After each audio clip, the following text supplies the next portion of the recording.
everyone, welcome back to my channel. This is Heidi from My Reading Life, and I'm here today to film my results from the first round of the BookTube Prize judging. So we are in the midst of the 2019 BookTube Prize, and this is a prize that was established by Robert over at Barter Hordes, and it's an opportunity for those of us who participate on BookTube, whether by making videos or commenting often on other people's videos, to participate in judging a prize that's sort of books that we enjoy within our own BookTube community. So I will link Robert's announcement video down below where he announces the long list, the 48 books that were on the long list. Those 48 books were broken down into 8 groups, I believe, the octo-finals. And I was a judge for one of those groups. So I am here today to talk about the books that I read for the first round of judging and to tell you what I thought about those and what ranking I gave them. So I very much enjoyed participating in this. This is the first time I've ever judged any kind of book prize type of a deal, and it was thrilling to be a part of something like this where my opinions would be pooled together with a bunch of other readers to whittle down a list of really great books. And I feel very lucky to have been basically won the book lottery in the group I was given, because my group was filled with some excellent books, and in fact I had a very difficult time deciding upon the ranking because only the top 3 books that I picked were going to go through to the next round. So I really struggled at the end because my very final book that I read in the group was the #1 book that I read, and so it screwed up all of my rankings once I read that book, and I was not anticipating that happening. So I am going to talk about these books briefly, and I will start with number 6, which was my least favorite, and work my way up to number 1, which was my most favorite, and away we shall go. So the number 6 book for me in my group was The Meyers Room by Rachel Kushner. This book is contemporary fiction about a woman named Romy Hall who has been sentenced to 2 life sentences for murder. We sort of pick up the story as she is on her way to prison, and the story is told in a non-linear fashion, and you kind of bounce back and forth from different timelines, finding out Romy's story. The big thing to know about Romy is she has a 7-year-old son who she has no contact with anymore because she's in prison, and because she has no other family on the outside, she has no way to connect with her son who's been, who she believes is in the care of her mother, but she is not able to contact her mother for various reasons that you find out throughout the course of the book. Now, the story is told in a very humorous way with very sort of biting wit, telling Romy's story and all the different characters she encounters in the women's prison, and the characters she encounters in her previous life on the outside working in various disreputable jobs like stripping and that sort of thing. So it's sort of a tragic comic story, but the voice I just didn't love it. It started out pretty good, but it just wore on me, the voice, and it also just wore on me how awful this woman's life was, and how, you know, a series of things that happened to her that were beyond her control, and then a series of her poor decisions have led her to this position of being in jail for the rest of her life. And I just found it, and it's just deeply depressing. Let's just put it that way. It's deeply depressing, and it's social commentary in that it's about how the choices you make in life don't always lead you where you think they're gonna, and then other things that happen to you in your life that you have no control over can put you in a bad place. But it doesn't have that greater social commentary that I enjoy about, you know, social justice issues or things like that, or political issues. It was just depressing, and I just didn't enjoy it. So that was my least favorite book, and it went in the number 6 slot.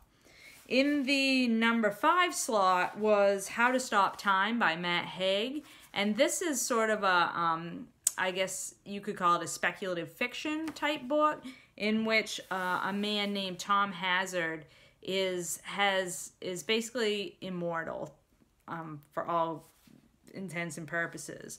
And he first is born in the late 1500s, and again, it's a non-linear timeline.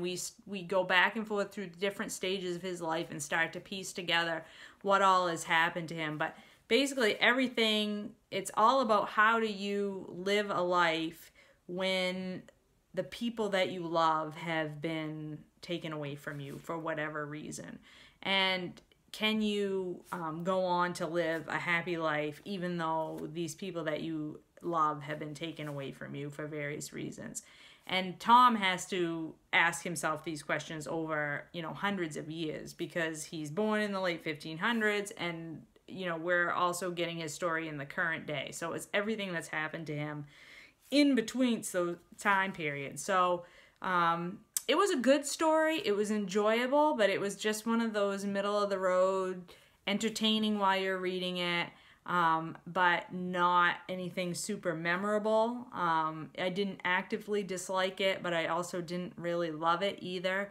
I would like to try some more Matt Haig because I've never read anything by him before, and I understand he writes some young adult literature, and also he has some other adult literature books. So I think I will try something else by him in the future. Just this one, it was a good story, but compared to the other books that I read in this category in my group, it just couldn't hold a candle.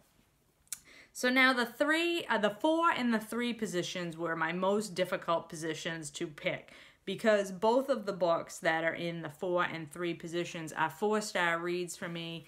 They were excellent in very, very different ways. And I really struggled when it came right down to them, which one to leave behind and which one to vote to move forward. So I ended up going with putting in the number 4 position, The Great Believers by Rebecca Makkai. Now this is a historical fiction with dual timelines, where we're following a young gay man named Yale in the 1980s in Chicago during the height of the AIDS epidemic, when young gay men were just dying all over the place and the government was not helping in any way. In fact, the government was fomenting fear about this, and Yale is trying to navigate life knowing that this disease could, strike him or his friends at any time, and he has multiple friends that get sick with AIDS and die, and it's all about how that impacts him.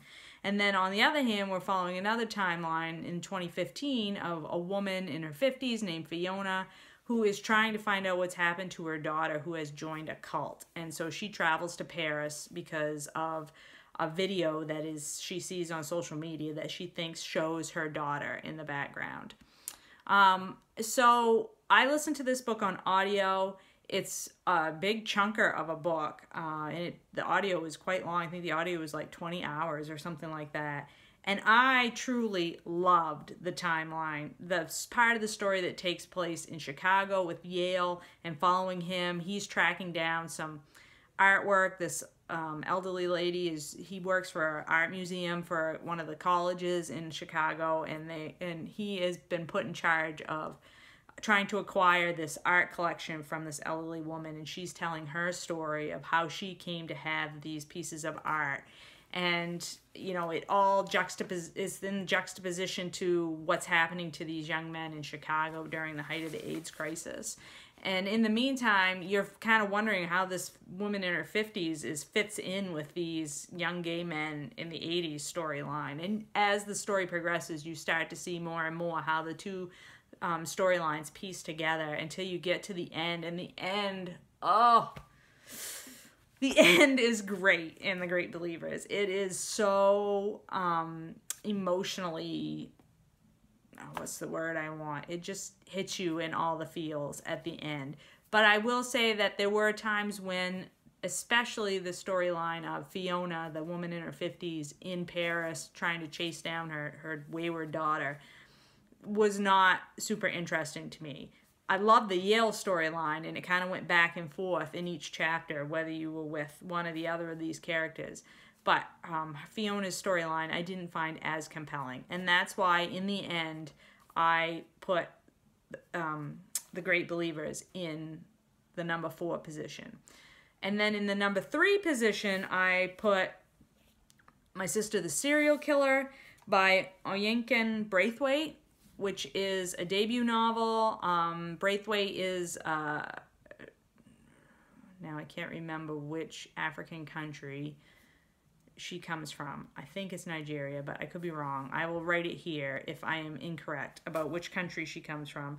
But this story is about Crawdads, who is a nurse in a hospital in, I'm pretty sure it's Nigeria.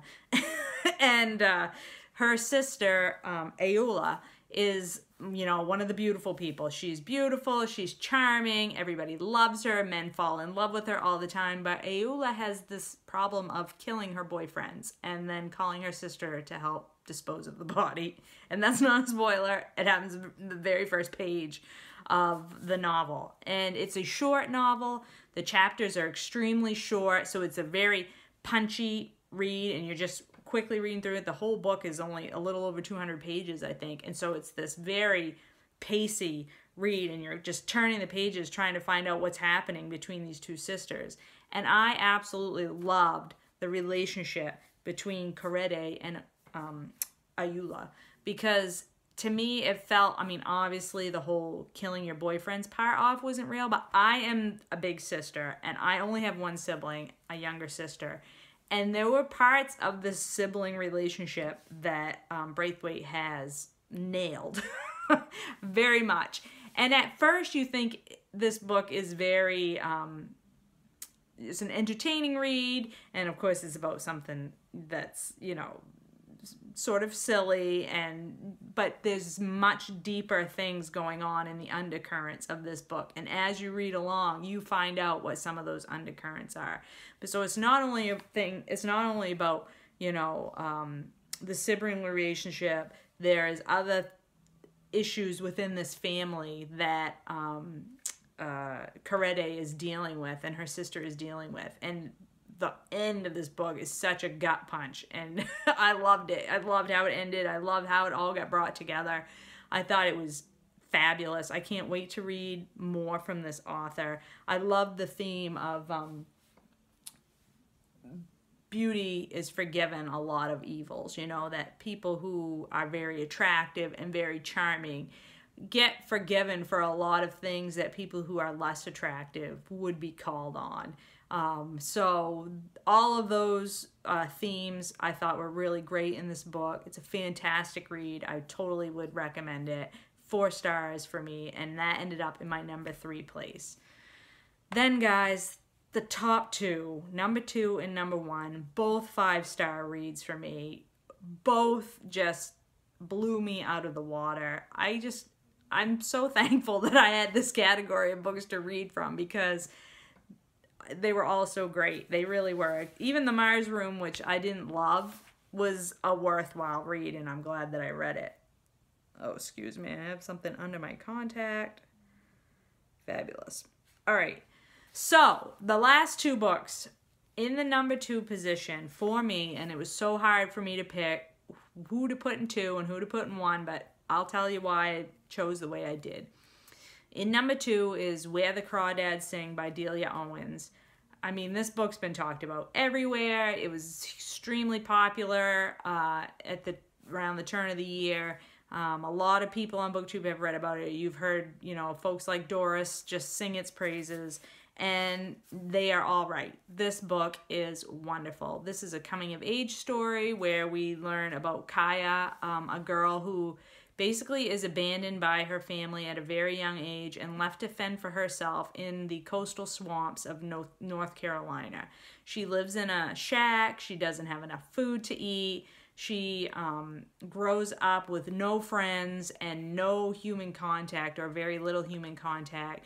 She creates relationships with the animals and birds and other critters of the marsh. She learns the seasonality and the connections within the different marsh environments and habitats, and that becomes a part of herself.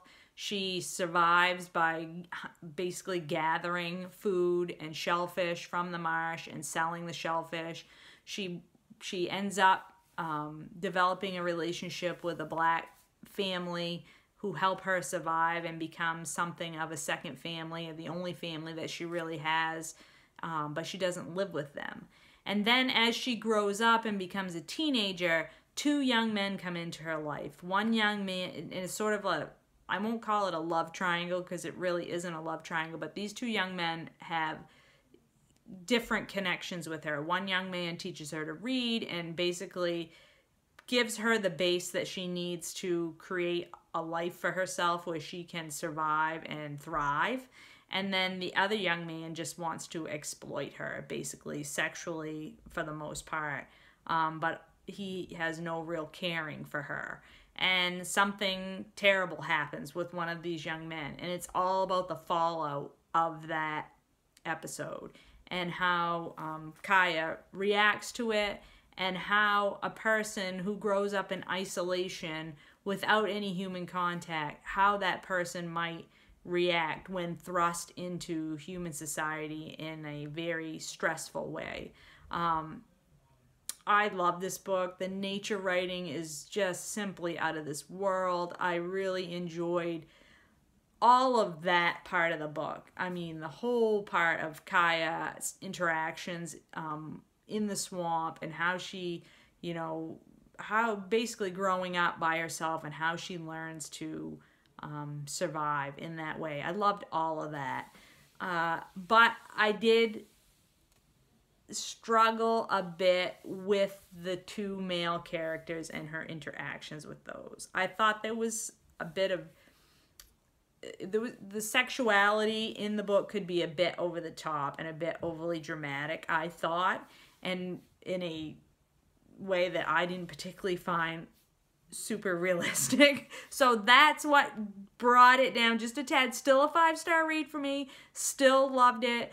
Was, again, really thought the ending was quite interesting, and really solidified my love of the book. But there was enough things that I didn't care for in terms of the love triangle part of the book that I was able to decide to put this in the number 2 slot, which leaves my number one book in my group, A Place for Us by Fatima Farine Mirza. You guys, oh my God, this book was simply beautiful. I loved it and adored it. It is a family saga. It is told in a non-linear fashion, from the point of view of several of the characters within the family. We have a mother, a father, 2 daughters, and 1 son. The son is the youngest member of the family. He is very unlike the rest of the members of his family, and it's all about how the 5 of them interact with each other. It's about how each person, even living in a very close family, can see events and see things happening in a much different way than anybody else in the family. And it's how sometimes we make assumptions about what people are thinking and feeling that is not right, and we base our actions on those assumptions, and it can cause rifts in a family that didn't have to happen. The other thing that I love about this story, I mean, the family part of the story could be told from any, you know, any location, any culture, any sort of background for the characters. Like the themes of family and everybody's interactions within their own family, that's a story in itself. But this story is, it takes place in California. It is a Muslim family living in California. The parents have immigrated to come to school, and they now are full American citizens, and their 3 children are American citizens, but they are observant Muslims. So It's all about how that impacts how they interact with each other and how they interact with their broader community. It is there is the son. Part of his issue is that he gets involved in alcohol and drug use, and how that impacts this very observant Muslim family who, you know, that is considered a sin to drink and to smoke, and obviously to do drugs is not, I mean, you can't go to heaven if you do those things in their faith, and how that impacts the family once they know this is what he's doing. And so you go through the story and you're getting the mom's point of view, you're getting the oldest sister's point of view, and you're getting the son's point of view. And the father is sort of, he has a job where he travels a lot, so he's in and out of the story, and you never get the story from his perspective until a certain part of the book. And then you start to get the father's perspective as well. And that is when the book really began to capture my heart in the way that it has. I was loving the story up until that part, but it was just a good story. You know, it wasn't anything. I loved the aspects of learning about the Muslim faith and the Muslim culture. I loved the parts of how a kid from a good family can get involved in drugs and alcohol, and what impacts, what vibrations that sends throughout a regular middle-class family. And then you get the rest of you get to see the story, the whole story that you've just been told. You get to see it from the dad's point of view, and that's when it blew me out of the water. I mean, I spent the last probably 10 pages of the book sobbing. Like right now, talking about it, I could break out in tears. It is so emotionally powerful. Just as a parent, you know, what this family went through, and the misunderstandings and the misapprehensions that they had about each other. I can totally see how that would have happened. You know, I just thought it was done so beautifully well. The emotions and the interconnectedness in this family, and how we hurt each other in a family without meaning to, just hit my heart. You know, I just think it's beautiful. And I was not expecting to love this book as much as I did. And, you know, like I said, for the first part of the book, I'm like, yeah, this is a great story. I'm really enjoying it. But it hadn't fully hooked me until that last section. And then I was like, oh my God, this book is brilliant. So yeah, that is my reading of the BookTube Prize for my group, and it was an amazing experience. I am looking forward to hearing about what all my fellow judges thought of their groups, and especially the other judges that had my particular group. And looking forward to see what makes it through to the next round, and wanting to read some more great books off this list, because clearly there's lots of great books on the BookTube Prize long list. Please do check out all of these books. I think they're all worth your time, but especially my last two books, Where the Crawdads Sing and A Place for Us, hold a very special place in my heart, each of them, and I can't imagine that they won't be on my top books of the year when I end the year in 2019. So thank you, Robert, for putting this all together. I had a great time judging in this round, and I very much look forward to judging in a future round as well. I hope you're all doing well, and I will talk to you later.